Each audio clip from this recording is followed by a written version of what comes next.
تہجد کی نماز میں کیا پڑھنا چاہیے؟ تہجد نفل نماز ہے یا سنت؟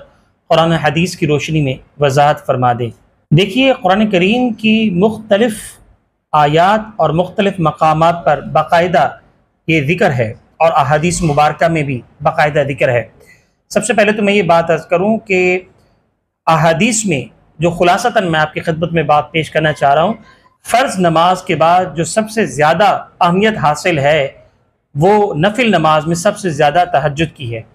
قرآن کریم کی مختلف آیات میں آپ کے سامنے میں ذکر کرتا ہوں۔ پہلا مقام سورۃ النور آیت 37 میں اللہ فرماتا ہے رجال لا تلہیہم تجارۃ ولا بیع عن ذکر اللہ واقام الصلاۃ وایتاء الزکاۃ، یہ وہ لوگ ہیں جنہیں تجارت اور خرید و فروخت اللہ کے ذکر سے غافل نہیں کرتے، واقام الصلاۃ، وہ نماز قائم کرتے ہیں، وایتاء الزکاۃ، اور زکوٰۃ ادا کرتے ہیں۔ اور اسی طرح سے مزید الف لام سجدہ کی آیت نمبر 16 تا 17 میں اللہ فرماتے ہیں تتجافى جنوبهم عن المضاجع يدعون ربهم خوفا وطمعا ومما رزقناهم ينفقون، ان کے پہلو یعنی رات کے وقت اپنے بستروں سے جدا رہتے ہیں، وہ اپنے رب کو ڈر اور امید کے یعنی ملے جلے جذبات کے ساتھ پکارتے رہتے ہیں، اور ہم نے ان کو جو رزق دیا ہے اس میں سے یعنی نیک کاموں میں خرچ کرتے ہیں۔ یہ قرآن کریم کی آیت ہے۔ اسی طرح سے مزید سورۃ الذاریات کی جو آیت 17 تا 18 میں اللہ فرماتے ہیں كَانُوا قَلِيلًا مِّنَ اللَّيْلِ مَا يَهْجَعُونَ وَبِالْأَسْحَارِ هُمْ يَسْتَغْفِرُونَ، وہ رات کے وقت کم سوتے تھے اور سحری کے اوقات میں استغفار کرتے تھے۔ ذرا اندازہ لگائیں کہ وہ رات کے اوقات میں کم سوتے تھے اور سحری کے وقت جو ہے وہ جاگتے تھے، تو سحری کے وقت ہی تہجد کی ادائیگی ہے۔ البتہ اہل علم کی اس بارے میں رائے ہے کہ نماز عشاء کے بعد جو ہے نوافل پڑھ کے سو جائیں۔ جن کو عادت ہے تہجد کے وقت اٹھنے کی تو وہ تو نہ پڑھیں، وہ تو اسی وقت پڑھیں، چونکہ وہ زیادہ افضل جو وقت ہے وہ رات کا آخری حصہ ہے۔ اور اگر ان کو یقین ہے کہ میری آنکھ لگ جائے گی یا خوف ہے تو وہ 4 یا 2 نفل پڑھ کے سو جائیں، تو امید ہے اس کو تہجد کا ثواب مل جائے گا۔ مزید سورۃ الزمر کی آیت نمبر 9 میں اللہ فرماتے ہیں امن هو قانت آناء الليل ساجدا وقائما يحذر الآخرة ويرجو رحمة ربي قل هل يستوي الذين يعلمون والذين لا يعلمون، بھلا کیا ایسا شخص اس کے برابر ہو سکتا ہے جو رات کی گھڑیوں میں عبادت کرتا ہے، کبھی سجدے میں کبھی قیام میں۔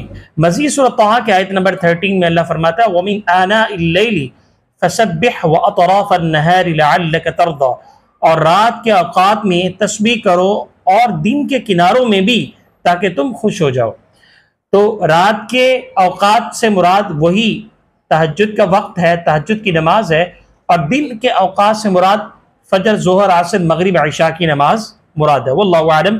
مزید قرآن کریم کی آیت سورۃ المزمل کی آیت نمبر 30 میں اللہ فرماتے ہیں ان ربک یعلم انک تقوم ادنی من ثلثی اللیل ونصفہ وثلثہ وطائفۃ من الذین معک، اے پیغمبر تمہارا پروردگار جانتا ہے کہ تم 2/3 رات کے قریب اور کبھی آدھی رات اور کبھی 1/3 رات یعنی تہجد کی نماز کے لیے کھڑے ہوتے ہو، اور تمہارے ساتھیوں میں سے بھی ایک جماعت یعنی ایسا ہی کرتی ہے۔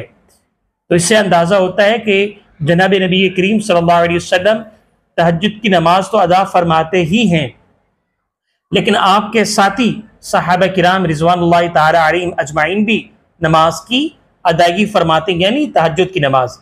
پھر اسی طرح سے مزید سورہ بنی اسرائیل کی آیت نمبر 79 میں اللہ فرماتے ہیں وَمِنَ اللَّيْلِ فَتَهَجَّدْ بِهِ نَافِلَةً لَكَ عَسَىٰ أَن يَبْعَثَكَ رَبُّكَ مَقَامًا مَحْمُودًا، اور رات کے کچھ حصے میں تہجد پڑھا کرو جو تمہارے لیے ایک اضافی عبادت ہے، امید ہے کہ تمہارا پروردگار تمہیں مقام محمود تک پہنچائے گا۔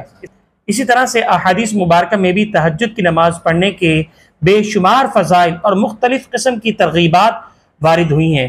چنانچہ حضرت عبداللہ بن سلام رضی اللہ تعالیٰ عنہ فرماتے ہیں جب حضور اقدس صلی اللہ تعالیٰ علیہ وسلم مدینہ منورہ تشریف لائے تو لوگ آپ صلی اللہ علیہ وسلم کی طرف دوڑنے لگے اور کہنے لگے حضور صلی اللہ علیہ وسلم تشریف لائے ہیں۔ وہاں پہنچ کر جب سب سے پہلا ارشاد حضور صلی اللہ علیہ وسلم کی زبان سے سنا وہ یہ تھا کہ لوگوں آپس میں سلام کا رواج عام ڈالو، یعنی غربا کو کھانا کھلاؤ، صلہ رحمی کرو، رات کے وقت جب سب لوگ سوتے ہو تو یعنی تہجد کی نماز پڑھو تو سلامتی کے ساتھ جنت میں داخل ہو جاؤ گے۔ اسی طرح سے مزید ایک حدیث آتی ہے، حضرت علی سے مروی ہے، حضور صلی اللہ علیہ وسلم نے ارشاد فرمایا جنت کے ایسے بالا خانے ہیں کہ ان کے اندر سب چیزیں باہر سے نظر آتی ہیں۔ صحابہ کرام رضوان اللہ تعالی علیہم اجمعین نے عرض کیا یا رسول اللہ صلی اللہ علیہ وسلم یہ کن لوگوں کے لیے ہے؟ حضور صلی اللہ علیہ وسلم نے فرمایا جو اچھی طرح سے بات کرے، غربا کو کھانا کھلائے اور ہمیشہ روزہ رکھے اور ایسے وقت میں رات کو تہجد پڑھے جبکہ لوگ سو رہے ہوتے ہیں۔ یہ ترمذی اور ابن شیبہ کی حدیث میں ملتا ہے۔ مزید ایک حدیث آپ کی خدمت میں پیش کر رہا ہوں۔ حضرت بلال حبشی رضی اللہ تعالیٰ عنہ سے روایت ہے کہ حضور صلی اللہ علیہ وسلم نے ارشاد فرمایا تم رات کے جاگنے کو لازم پکڑو، کیونکہ تم سے پہلے صالحین اور نیک لوگوں کا طریقہ ہے وہ رات کا قیام اللہ تعالیٰ کی طرف تقرب کا ذریعہ ہے اور گناہوں کے لیے کفارہ بھی ہے اور گناہوں سے رکنے اور حسد سے دور کرنے والی چیز ہے۔ حضرت ابو سعید خدری رضی اللہ تعالیٰ عنہ سے روایت ہے نبی کریم صلی اللہ علیہ وسلم نے ارشاد فرمایا تین قسم کے آدمیوں سے حق تعالیٰ شانہ بہت خوش ہوتے ہیں، ایک اس آدمی سے جو رات کے یعنی تہجد کی نماز کے لیے کھڑا ہو، اور دوسرا اس قوم سے جو نماز میں صف بندی کرے، اور تیسرے اس قوم سے جو جہاد میں صف بنائے تاکہ کفار سے مقابلہ کر سکے۔ تو یہ مختلف احادیث قرآن کی آیات اور احادیث مبارکہ کی روشنی میں آپ اندازہ لگائیں تہجد کی نماز کی فضیلت قرآن و حدیث کی روشنی میں کیا وارد ہوئی ہے۔ تو اس سے اندازہ ہوتا ہے فرض نماز کے بعد جو فضائل سب سے زیادہ ثابت ہیں وہ تہجد کی نماز کے ہیں۔ اور یہاں یہ ایک بات نوٹ بھی کر لیں کہ تہجد نفل نماز، فرض نماز نہیں ہے۔ نفل نماز میں بھی آپ 4 رکعت سے لے کر 8 رکعت پڑھ سکتے ہیں۔ اور اسی طرح سے ایک مزید سوال کیا گیا اس میں پڑھے کیا؟ اس میں وہی جو ترتیب عام طور پر نوافل میں پڑھتے ہیں۔ اکثر و بیشتر کہا جاتا ہے کہ اس میں قرآن کریم کی لمبی لمبی صورتیں پڑھے تاکہ اللہ سے ہم کلام ہو رہے انسان، اور زیادہ سے زیادہ جو ہے قرآن کریم حفظ ہونا چاہیے اس لحاظ۔ واللہ اعلم، فجزاکم اللہ خیرا۔